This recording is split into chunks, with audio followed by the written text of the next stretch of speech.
और अब खबरों का रुख करेंगे सुपरफास्ट अंदाज में। अमेरिका के राष्ट्रपति जो बाइडेन और उपराष्ट्रपति कमला हैरिस ने अपने अंदाज में दिवाली मनाई। बाइडेन ने ट्वीट कहा, दिवाली की रोशनी हमें याद दिलाती है कि अंधकार से ज्ञान और सच्चाई है, विभाजन से एकता, निराशा से आशा है। पाकिस्तान के प्रधानमंत्री इमरान खान और विपक्षी नेताओं ने भी दिवाली की शुभकामनाएं दी। इमरान ने ट्वीट कर कहा, अपने हिंदू समुदाय को दिवाली की बधाई देता हूं। हर साल की तरह इस साल भी प्रधानमंत्री नरेंद्र मोदी अपनी दिवाली सुरक्षा बलों के साथ मनाए और जवानों को दिवाली की शुभकामनाएं दी। यहां उन्होंने सैनिकों के साथ करीब 1 घंटा बिताया और उन्हें मिठाई भी खिलाई। 2 साल पहले यानी 2019 में जम्मू कश्मीर से अनुच्छेद 370 और धारा 35 से हटाई गई थी।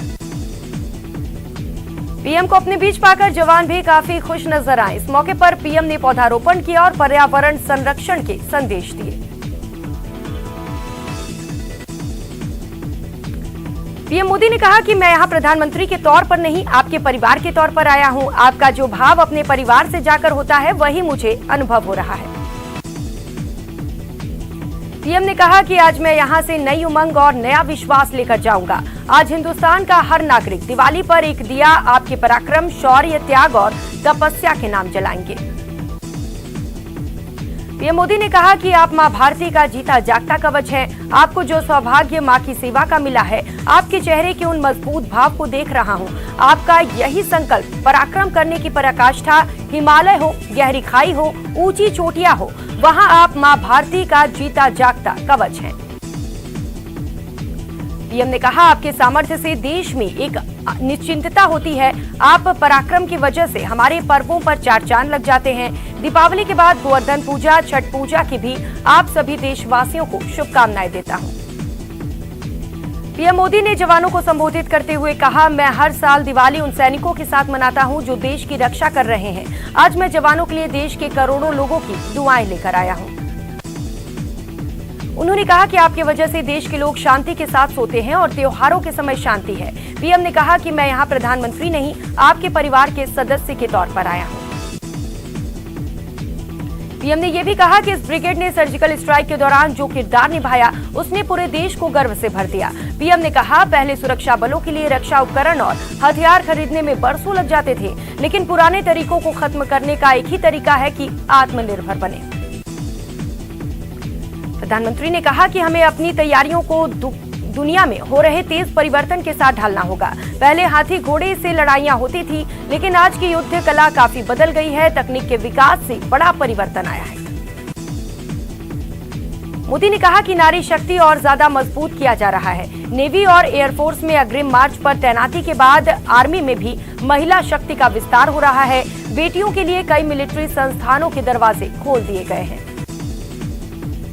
पीएम मोदी ने कहा कि आपके लिए सेना में आना कोई नौकरी नहीं, बल्कि ये साधना है। आप मां भारती की साधना कर रहे हैं। आपको तो अपनी जन्मभूमि के लिए ही जीना है। पीएम नरेंद्र मोदी कल केदारनाथ धाम की यात्रा पर रहेंगे। पीएम दौरे को देखते हुए केदारनाथ में सुरक्षा के कड़े प्रबंध किए गए हैं। साथ ही मंदिर की तरफ भी तैयारियां पूरी कर ली गई हैं। प्रियंका गांधी ने पेट्रोल डीजल पर एक्साइज ड्यूटी को लेकर केंद्र को आड़े हाथ लिया। प्रियंका ने कहा कि ये दिल से नहीं, डर से निकला फैसला है। वसूली सरकार की लूट को आने वाले चुनाव में जवाब देना है। केंद्र के ईंधन की कीमत में उत्पाद शुल्क कम करने के फैसले के बाद राजस्थान के मुख्यमंत्री अशोक गहलोत ने ट्वीट कर कहा कि केंद्र द्वारा एक्साइज ड्यूटी कम करने के साथ ही राज्यों का उसी अनुपात में वैट स्वतः ही कम हो जाता है। फिर भी हमारी मांग है कि महंगाई को कम करने के लिए केंद्र को और अधिक एक्साइज ड्यूटी कम करनी चाहिए। हरियाणा सरकार ने राज्य में ईंधन पर वैट कम करने का फैसला लिया है। ट्विटर पर घोषणा करते हुए मुख्यमंत्री मनोहर लाल खट्टर ने कहा कि अब पूरे हरियाणा में पेट्रोल और डीजल 12 रुपए प्रति लीटर तक सस्ता होगा। हरियाणा के अलावा ओडिशा ने भी जनता को बड़ी राहत दी है। सरकार की तरफ से पेट्रोल और डीजल पर 3 रुपए वैट कम कर दिए गए। कहा जा रहा है कि ओडिशा में अब दूसरे राज्यों की तुलना में पेट्रोल डीजल काफी सस्ता हो जाएगा।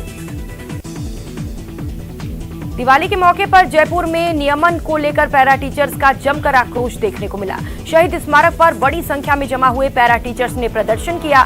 सीएम हाउस की ओर कूच करने की कोशिश कर रहे आंदोलनकारियों को पुलिस ने रोका। बिहार के गोपालगंज में जहरीली शराब पीने से अब तक 9 लोगों की मौत हो चुकी है। इसके अलावा 7 लोगों को अलग अलग अस्पताल में इलाज के लिए भर्ती कराया गया है।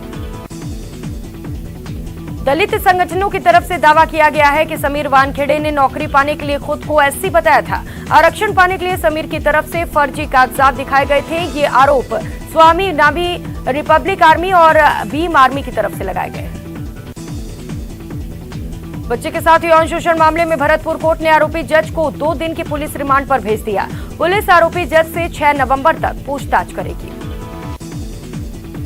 नाबालिग से अवैध संबंध बनाने का दबाव बनाने वाले एक शख्स को पॉक्सो एक्ट के तहत दौसा पुलिस ने गिरफ्तार किया। आरोपी फर्जी फेसबुक आईडी से पीड़िता के नाम का अश्लील वीडियो वायरल कर रहा था। कोटा के आरकेपुरम थाना क्षेत्र में गोपरनाथ में पिकनिक मनाने गए एक कोचिंग स्टूडेंट की कुंड में डूबने से मौत हो गई। मृतक बिहार का रहने वाला था। कोटा के मंडाना इलाके में 30 वर्षीय एक व्यक्ति की संदिग्ध अवस्था में मौत हो गई। परिजनों ने वैक्सीन डोज लगने के बाद तबीयत बिगड़ने के आरोप लगाए। बीकानेर पुलिस ने रीट में चप्पल में डिवाइस लगाकर नकल करवाने वाली गैंग का खुलासा किया और मुख्य सरगना तुलछाराम कालेर को जयपुर से गिरफ्तार किया। 2 महीने से फरार नाबालिग लड़की को दौसा पुलिस ने दिल्ली से दस्तयाब किया। साथ ही एक आरोपी को भी गिरफ्तार किया और पॉक्सो एक्ट के तहत मुकदमा दर्ज किया।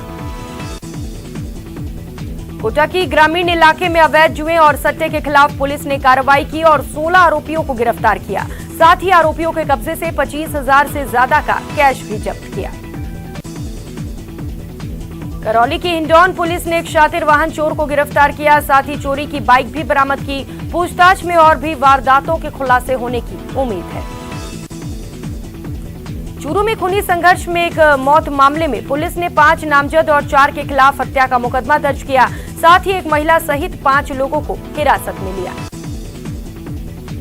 झुंझुनू के चिड़ावा में एक चोर लोगों के हत्थे चढ़ गया, जिसके बाद लोगों ने जमकर चोर की पिटाई कर दी। सूचना पर पहुंची पुलिस ने चोर को थाने में ले जाकर जांच शुरू कर दी। बीकानेर में बेखौफ चोरों ने घर के आगे खड़ी कार को निशाना बनाया और कार का टायर चोरी कर फरार हो गए। चोरी की वारदात सीसीटीवी कैमरे में कैद हो गई। जयपुर के कोटपूतली में डाबला रोड स्थित एटीएम बूथ में अचानक आग लग गई। आग से एटीएम बूथ में लगे एसी, सीसीटीवी समेत अन्य उपकरण जलकर खाक हो गए। कोटा गोबरा बावड़ी सर्किल पर एक तेज रफ्तार कार ने मोटरसाइकिल चालक को जोरदार टक्कर मार दी। दुर्घटना में मोटरसाइकिल सवार दंपति और उनका बेटा गंभीर रूप से घायल हो गए।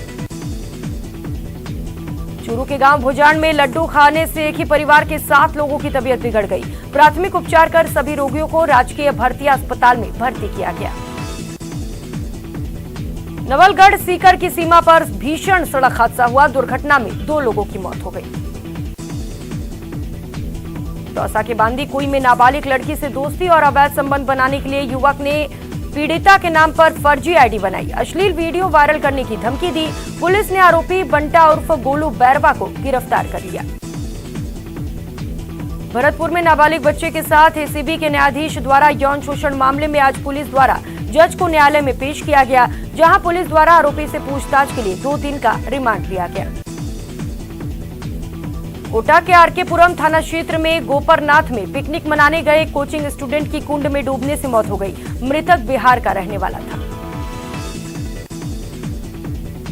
कोटा के गोबरा बावड़ी सर्किल पर एक तेज रफ्तार कार ने मोटरसाइकिल चालक को जोरदार टक्कर मार दी। हादसे में दंपति सहित उनका बेटा गंभीर रूप से घायल है। कोटा के सेंट्रल जेल में बंद एक कैदी की अचानक तबीयत बिगड़ गई। आनंद फानन में जेल प्रहरी उसे एमबीएस अस्पताल लेकर पहुंचे, जहां उसका उपचार जारी है।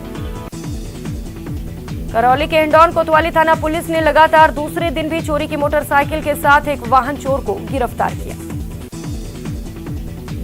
कोटा के मंडाना इलाके में 30 वर्षीय एक व्यक्ति की संदिग्ध अवस्था में मौत हो गई। परिजनों ने वैक्सीन डोज लगने के बाद तबीयत बिगड़ने के आरोप लगाए। करौली के मंडवाल उपखंड के गोपालपुर गांव में 2 पक्षों के बीच झगड़े में फायरिंग हो गई, जिसमें एक 14 वर्षीय बालिका की मौके पर ही मौत हो गई। चूरू के तेलियों की बाड़ी के पास खूनी संघर्ष के मामले में हत्या का मुकदमा दर्ज हुआ। पुलिस ने एक महिला सहित 5 लोगों को हिरासत में लिया। चूरू जिले के हमीरवास स्थित गांव भोजान में लड्डू खाने से भोजान गांव में परिवार के 7 लोगों की तबीयत बिगड़ी। राजकीय भर्ती अस्पताल में इलाज जारी है। श्रीगंगानगर में सांसद निहाल चंद मेघवाल सहित कई लोग रायसिंह नगर स्थित 34 बटालियन हेडक्वार्टर पहुंचे, जहां सभी ने बीएसएफ जवानों के साथ दिवाली मनाई। चूरू के सुजानगढ़ उपखंड कार्यालय के सामने किसानों का धरना लगातार 324वें दिन भी जारी रहा। किसान नेताओं ने केंद्र सरकार के खिलाफ नारेबाजी करते हुए तीनों कृषि कानूनों को वापस लेने की मांग की। दीपावली के मौके पर दौसा में महिलाएं पारंपरिक परिधान पहनकर दीपदान करने के लिए मंदिरों में पहुंची। परंपरा के अनुसार जगह जगह जाकर दीपदान किया गया।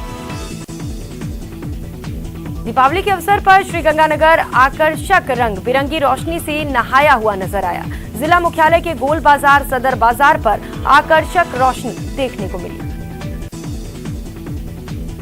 मौसम की मार के बावजूद अलवर में गेंदे के फूलों की खेती हुई, जिसे दिल्ली समेत कई शहरों में अच्छी तादाद में भेजा जा रहा है। कोरोना संक्रमण पर लगाम के बाद अब धीरे धीरे सभी रेलों को फिर से शुरू किया जा रहा है। इसी कड़ी में कोरोना काल में बंद हुई 7 रेलों को फिर से शुरू कर दिया गया। नगरीय विकास मंत्री शांति धारीवाल ने कोटा में चंबल हेरिटेज रिवर फ्रंट के मजदूरों के साथ दिवाली मनाई और बैराज से चंबल पुलिया तक बन रहे हेरिटेज रिवर फ्रंट के विस्तार कार्य का ऐलान कर दिया। बीकानेर में केंद्रीय मंत्री अर्जुन राम मेघवाल गंगा शहर स्थित कुम्हारों के मोहल्ले में पहुंचे और वहां मिट्टी से बने दियों को खरीदा। साथ ही लोगों को वोकल फॉर लोकल अभियान में सहयोगी बनाने की भी अपील की। बांसवाड़ा में पेट्रोल और डीजल के भाव कम होने से लोगों को बड़ी राहत मिली है। लोगों ने कहा, केंद्र सरकार ने तो छूट दे दी, अब राज्य सरकार भी इसमें वैट कम करके राहत प्रदान करे। दिवाली के मौके पर श्रीगंगानगर के बाजार भी खरीदारों की भीड़ से गुलजार नजर आए। व्यापारियों को इस बार अच्छे कारोबार के आसार रहे जो देखने को मिले। T20 विश्व कप के सुपर 12 मुकाबले में ऑस्ट्रेलिया ने बांग्लादेश को बुरी तरह हराते हुए सेमीफाइनल में मजबूत दावेदारी पेश कर दी। बांग्लादेश ने पहले खेलते हुए ऑस्ट्रेलिया के सामने 74 रनों का लक्ष्य रखा था, जिसे कंगारू टीम ने 2 विकेट खोकर महज 6.2 ओवर में हासिल कर लिया।